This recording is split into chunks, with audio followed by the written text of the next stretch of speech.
वैसे पहली बात हमें ये ध्यान रखना चाहिए कि हम संत संग करें।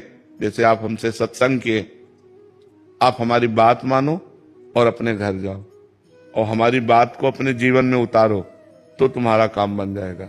किसी संत से लगाव न करे सांसारिक।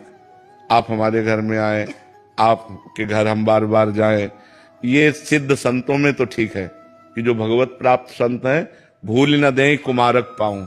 जैसे गेहूं चना है, उसको ऐसे बो दो तो जग जाएगा, लेकिन भून के बो तो कभी नहीं जगेगा।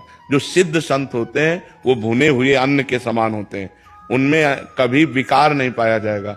लेकिन जो साधक होता है वो भगवान के मार्ग में चलने के लिए अभी तैयार हुआ है तो वो फिसल सकता है। और कुछ पाखंडी होते हैं जिनका कोई भगवान से मतलब नहीं, कोई साधना से मतलब नहीं, केवल भेष का आश्रय लेकर रुपया पैसा भोग, ऐसे लोगों से बचना चाहिए।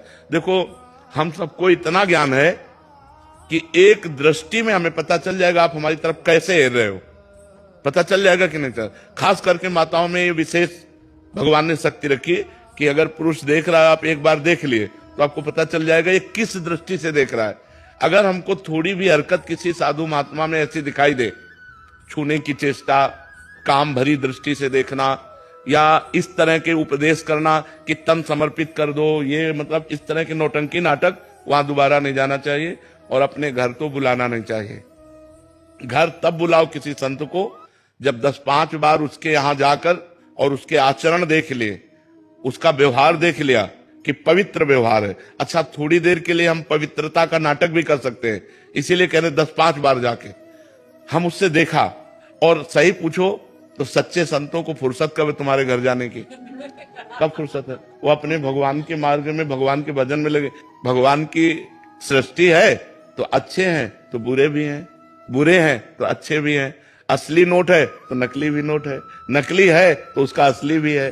तो हमको चाहिए कि सोच समझ करके हम सत्संग करें। घर तो बुलाना तब चाहिए जब समझ ले कि भगवान की कृपा से साधु संग मिल गया।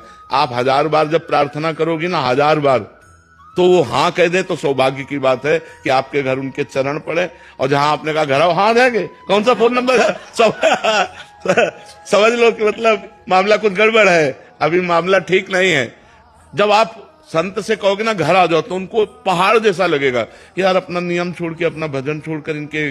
जब आप 100 बार रोगी, प्रार्थना करोगी, तब चलो अच्छा बच्चा, और जाके कुछ खा पी लिया, हमारा कल्याण हो, हमारा मंगल हो। ऐसा नहीं, संतों के घर जाने से हमारा घर तीर्थ हो जाता है। संत चरण रज, संत चरणामृत, संत उच्छिष्ट जहां हो पाए वो सब मंगल। लेकिन इसी बातों का दुरुपयोग किया जाता है। जो सच्चे मार्ग के पथिक नहीं है उनसे बहुत बचना चाहिए। तो ये बातें थोड़ा बहुत प्रवीणता पूर्वक देखनी चाहिए कि ज्यादा नाटक फाटक जहां दिखाई दे, बहुत दूरी बना के रखो। क्योंकि नकली हीरा तो बहुत मिल जाएगा, लेकिन असली हीरा जो घन का प्रहार सह जाए, असली हीरे की पहचान क्या होती है? उसको ऐसे रखो और घन का प्रहार करो और वो टूटे ना, तो असली हीरा। काम क्रोध लोभ मोह मद मत्सर, इनका प्रभाव जिनके ऊपर ना हो, वो असली संत। अगर इनका प्रभाव है तो संत काहे का, फिर काहे का संत? तो ये चीजें देखनी चाहिए। ये चीजें बहुत ज्यादा जोर से चल रही, बहुत जोर से चल रही। अपने प्रवचन से, अपने लहजों से, अपने हाव भाव से जनता को मोहित करना, रुपया निकालना, विषय भोग करना, इन बातों से बचता रहे। कभी ऐसा नहीं हो सकता कि किसी संत के द्वारा तुम्हारा अमंगल हो। साधु ते हो या न कारज हानि, कभी नहीं हो सकता, कभी नहीं हो सकता। संत के हृदय में कभी ऐसा नहीं हो सकता कि वो तुम्हारे साथ कोई गलत व्यवहार करे। अगर गलत व्यवहार कर रहा है तो संत नहीं है। हाँ, कभी कभी साधक से चूक हो जाती है, तो इसीलिए साधक को एकांतवास कहा गया है। उसको घर घर जाने के लिए अनुमति ही नहीं है। साधक को समाज से मिलने की अनुमति ही नहीं। सिद्ध पुरुषों का काम है समाज से मिलना, और सिद्ध का जो नाटक करता है तो माया थप्पड़िया देती है। इसलिए हम लोगों को चाहिए कि सत्संग करें, लेकिन बहुत सोच समझ के करें।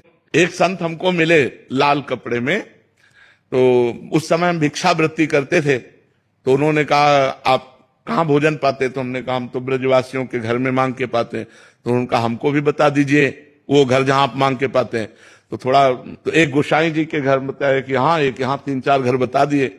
अब 2 ही 4 दिन बाद गोस्वामी जी की पत्नी ने कहा बाबा इन संत को जानते हो जो तुम